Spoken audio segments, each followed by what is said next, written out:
All right, let's introduce our next candidate who's ready to come out, Congresswoman Tulsi Gabbard.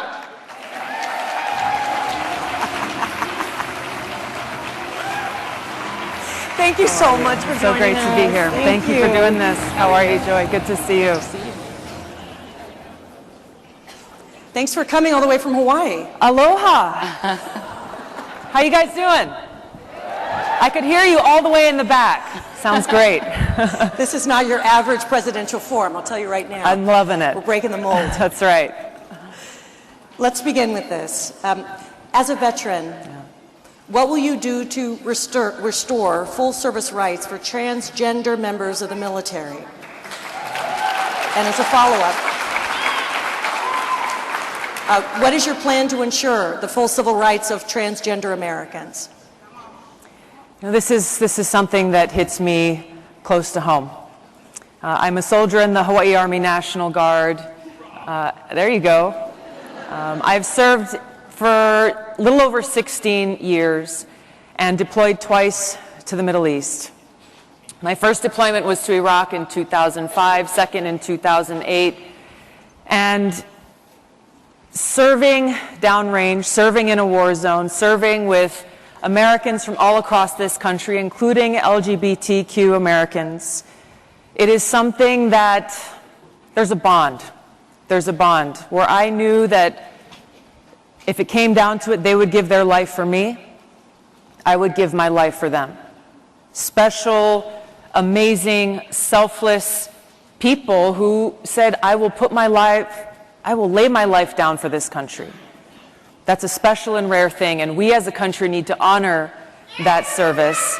We need to end the trans ban and make sure that we are actually living up to that ideal and those freedoms that so many service members have sacrificed so much for over generations. Freedoms for every single American, which unfortunately for the LGBTQ community is still not realized today.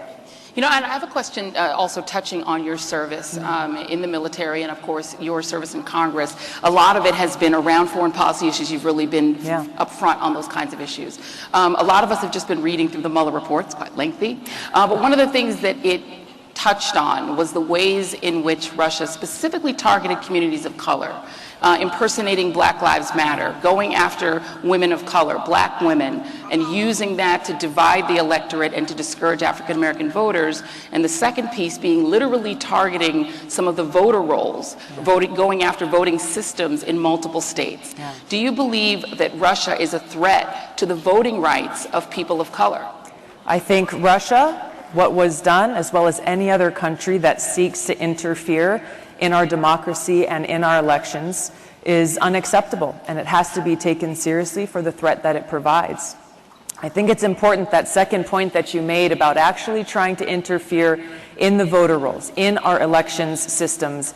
This is the huge vulnerability that threatens our next election that so far, unfortunately, has not been addressed. The fact that there are still many states in this country who don't have paper ballots or any kind of auditable paper trail to make sure that whether it's another country or an individual rogue actor comes in and tries to manipulate our votes, tries to change our votes to change the outcome of this election, our system is vulnerable to those hacks and attacks today.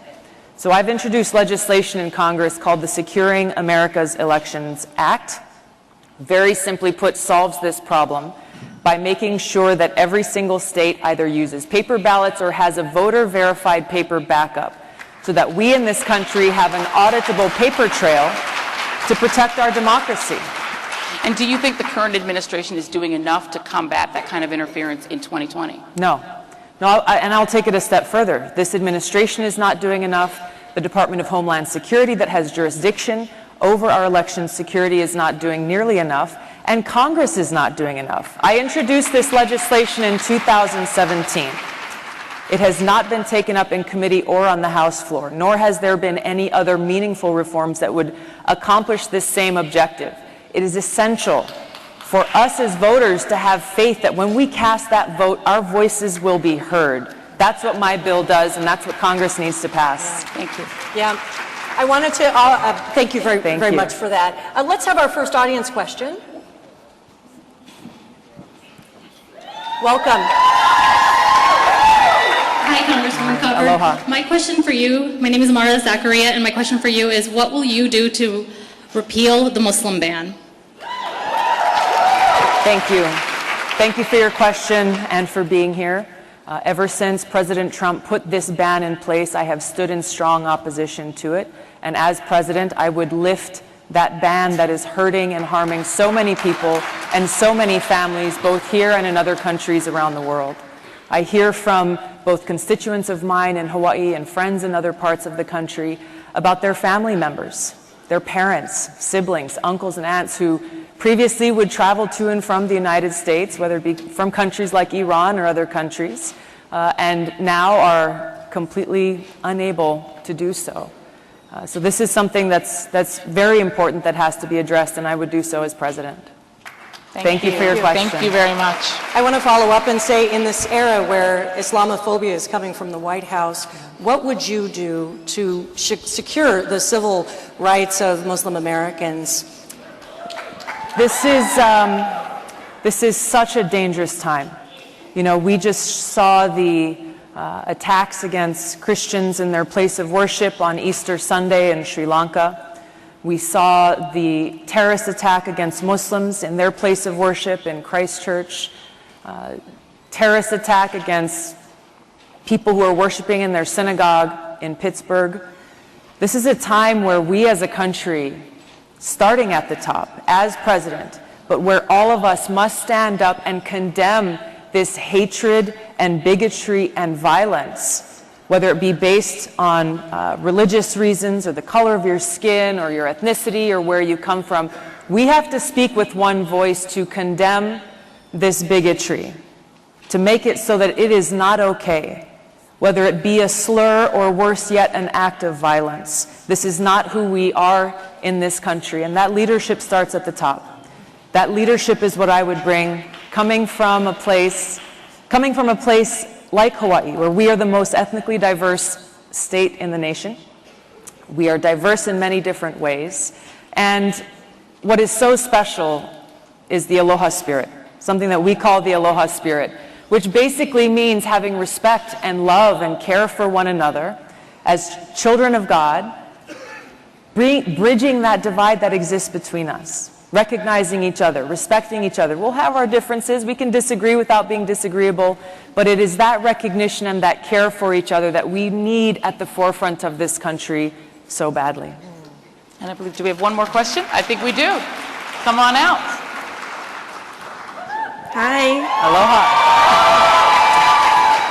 Hi, Congresswoman Gabbard. My name is Sadie Hernandez, and I'm a member of United We Dream Action.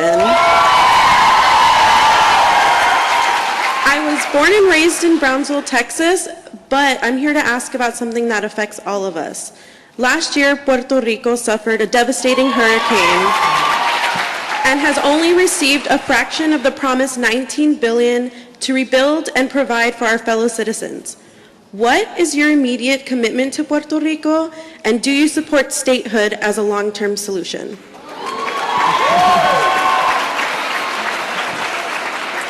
Thank you for being here and for your engagement and your activity in dealing with the continued challenges that dreamers in this country face, but also in raising this important issue that Puerto Ricans are continuing to deal with in not getting that immediate response that they should have gotten from our country during a time of great need and horrific disaster.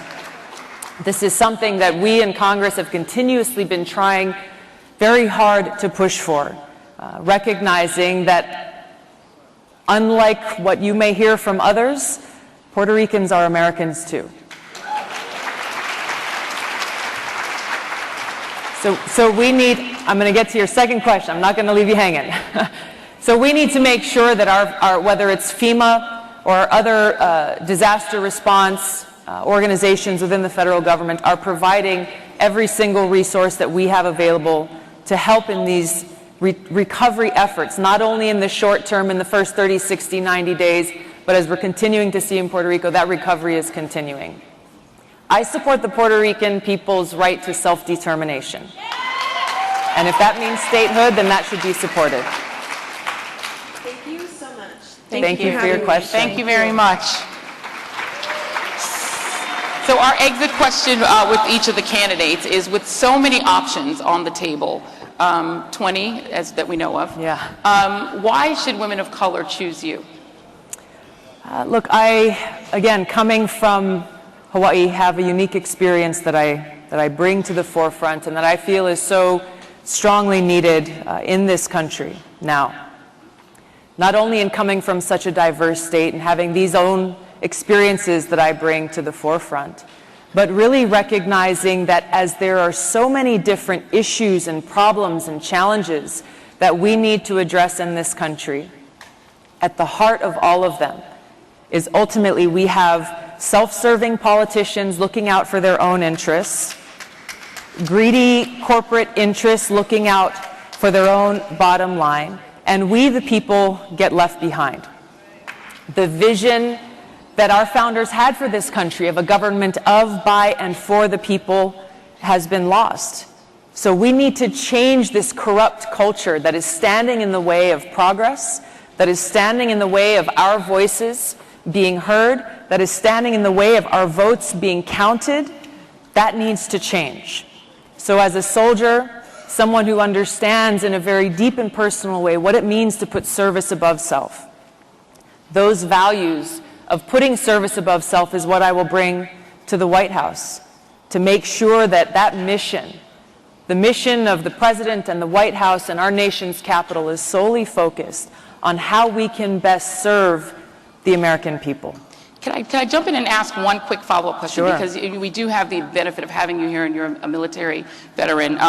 For veterans, for people who are serving and who would want to know what kind of a foreign policy that you would have, because that impacts them directly. Yeah. In the Middle East, what would be your posture toward the Yemen situation, toward Saudi Arabia, toward Syria? Thank you.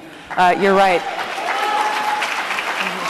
You know, I deployed twice to the Middle East, lost too many of my friends in combat, people who paid the ultimate price, as our country has unfortunately continued this policy of waging regime change wars in other countries around the world. Regime change wars that have not only taken such a high toll on our service members, on our veterans, on our military families, but have actually increased the suffering of people in the countries where we wage these wars, increased the death and destruction in their lives and in their community, all while actually making our country less safe, while increasing and strengthening terrorist groups like ISIS and Al-Qaeda. This is what I will change as President and Commander-in-Chief, bringing these experiences to the forefront to end these destructive regime change war policies, focus on how we can actually strengthen our national security, to end U.S. support for Saudi Arabia and their genocidal war that's occurring in Yemen as we speak. U.S. support that's not been authorized by Congress and violates the War Powers Act. Yeah, and I know that there's a lot of controversy over your stance towards Syria. Do you believe that the U.S. should stop engagement militarily in Syria? And what would be your posture as president toward Bashar al-Assad? Our military's mission and purpose is to keep the American people safe. So our troops deployed to Syria initially to work with the Kurdish forces on the ground to go after and defeat ISIS. That mission has largely been accomplished.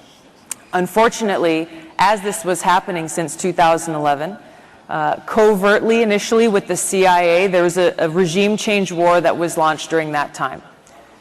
As part of that war, and many of you may not even be aware of this, but our taxpayer dollars were being used to provide both direct and indirect support to terrorist groups in Syria like Al-Qaeda and others in order to go in and topple the Assad government. I had a chance to go to Syria, where I heard from the Syrian people. I heard from religious leaders who pleaded and begged for the United States to stop this support because they knew, whether there were some who supported their Assad government, others wanted to see him go, they knew that if the United States and other countries were successful In this regime change war, the most powerful force on the ground would fill that vacuum.